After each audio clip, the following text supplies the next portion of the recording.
സഹയാത്രി.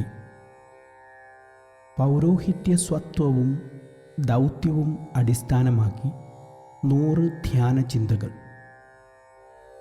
അവതരണം father Henry പട്ടരുമഠത്തിൽ എസ്.ജെ. സ്വതന്ത്രൻ. സഹോദരരെ, സ്വാതന്ത്ര്യത്തിലേക്കാണ് നിങ്ങൾ വിളിക്കപ്പെട്ടിരിക്കുന്നത്. ജഡികതയിലേക്കുള്ള സ്വാതന്ത്ര്യമായി അതിനെ ഗണിക്കരുതെന്ന് മാത്രം. പ്രത്യുത സ്നേഹത്തിലൂടെ പരസ്പരം ദാസ്യം ചെയ്യുവിൻ. വിശുദ്ധ പൗലോസ് അപ്പോസ്തലൻ ഗലാത്യക്കാർക്കെഴുതിയ ലേഖനം 5-ാം അധ്യായം 13-ാം വാക്യം. പുരോഹിതൻ ഏറെ സ്വാതന്ത്ര്യം അനുഭവിക്കുന്നവനാണ്. ബന്ധന വിമുക്തനായി കർത്താവിൻ്റെ വഴിയിലൂടെ നടക്കാൻ പൗരോഹിത്യ വിളി അവനെ പ്രാപ്തനാക്കുന്നു. ദൈവാത്മാവാണ് അവനെ ഈ സ്വാതന്ത്ര്യത്തിലേക്ക് വിളിച്ചിരിക്കുന്നതും സ്വാതന്ത്ര്യത്തിൽ വഴി നടത്തുന്നതും. ആത്മാവിൻ്റെ പ്രചോദനത്താൽ സമ്പത്തിൻ്റെയും അധികാരത്തിൻ്റെയും സ്ഥാനമാനങ്ങളുടെയും സുഖസൗകര്യങ്ങളുടെയും താൽപ്പര്യങ്ങൾ ഉപേക്ഷിച്ചിരിക്കുന്നതിനാൽ ഭൗമിക മോഹങ്ങളുടെ ബന്ധനത്തിൽ നിന്ന് സ്വതന്ത്രനാണവൻ.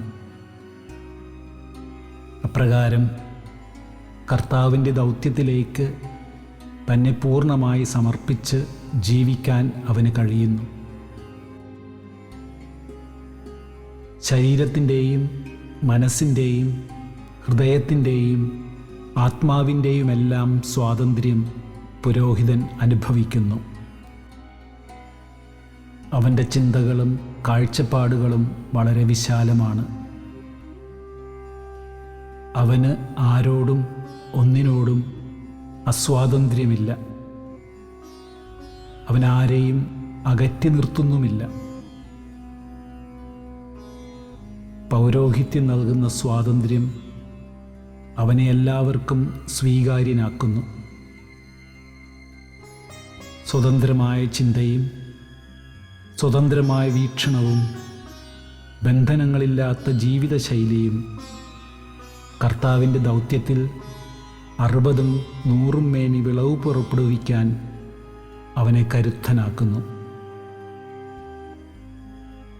ആന്തരികവും ബാഹ്യവുമായ സ്വാതന്ത്ര്യത്തോടെ പൗരോഹിത്യ സ്വത്വവും ദൗത്യവും ജീവിക്കാൻ ദൈവത്തിൻ്റെയും ദൈവജനത്തിൻ്റെയും മുമ്പാകെ അവൻ വാഗ്ദാനം ചെയ്തിരിക്കുന്ന വ്രതങ്ങളും അവനെ സഹായിക്കുന്നു. പൗരോഹിത്യ സ്വാതന്ത്ര്യമെന്നത് തനിക്കിഷ്ടമുള്ള കാര്യങ്ങളെല്ലാം ചെയ്യാനുള്ള അവകാശമല്ലെന്നും അത് കർത്താവിൻ്റെ ദൗത്യം ചെയ്യാനും ദൈവജനത്തിനു വേണ്ടി സംലഭ്യനാകാനുമുള്ള സ്വാതന്ത്ര്യമാണെന്നും അവനറിയാം. ഏതുതരം ദൗത്യം അവനോട് ആവശ്യപ്പെട്ടാലും ഒരു സങ്കോചവും കൂടാതെ അത് ചെയ്യാൻ അവൻ സ്വതന്ത്രനാണ്. എവിടേക്ക് പോകാൻ പറഞ്ഞാലും എപ്പോഴും അവൻ തയ്യാറാണ്. അവന് ഒരുപാട് ബന്ധങ്ങളുണ്ട്. എന്നാൽ അവൻ ബന്ധങ്ങളുടെ ബന്ധനത്തിലല്ല. എവിടെ ചെന്നാലും അവനെല്ലാവരും സ്വന്തമാണ്. അതുപോലെ അവനും എല്ലാവർക്കും സ്വന്തം.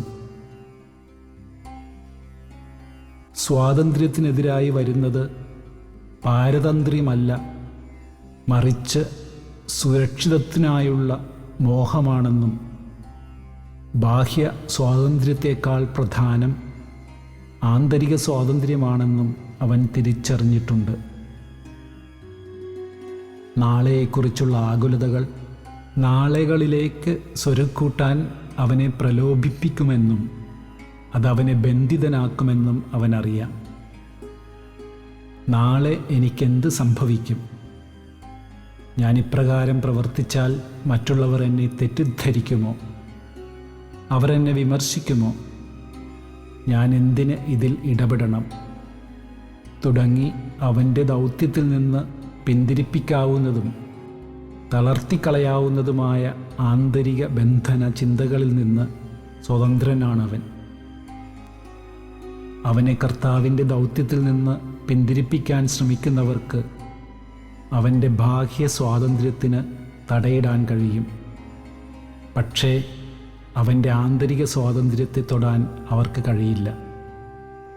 കൂട്ടിലടച്ചാലും ആ കിളി സ്വതന്ത്രമായി പാടും. തൻ്റെ സഹയാത്രികരുമായി ഈ യാത്ര തുടരും. ധ്യാനം. സ്വസ്ഥമായിരുന്ന് പൗരോഹിത്യ സ്വത്വം എനിക്ക് നൽകിയിരിക്കുന്ന സ്വാതന്ത്ര്യത്തെപ്പറ്റി ചിന്തിക്കുക. എൻ്റെ ചിന്തകളും പ്രവർത്തനങ്ങളും എപ്രകാരമാണെന്ന് കാണുക. ഏതെങ്കിലും മേഖലയിൽ എനിക്കെന്തെങ്കിലും അസ്വാതന്ത്ര്യം അനുഭവപ്പെടുന്നുണ്ടോ? ഈ ജീവിതം എനിക്ക് തന്നിരിക്കുന്ന ആന്തരികവും ബാഹ്യവുമായ സ്വാതന്ത്ര്യത്തിന് ദൈവത്തിന് നന്ദി പറയുക. അവിടുത്തെ ദൗത്യത്തിനായി കൂടുതൽ സ്വാതന്ത്ര്യത്തോടെ എന്നെ സമർപ്പിക്കാനുള്ള കൃപ യാചിക്കുക.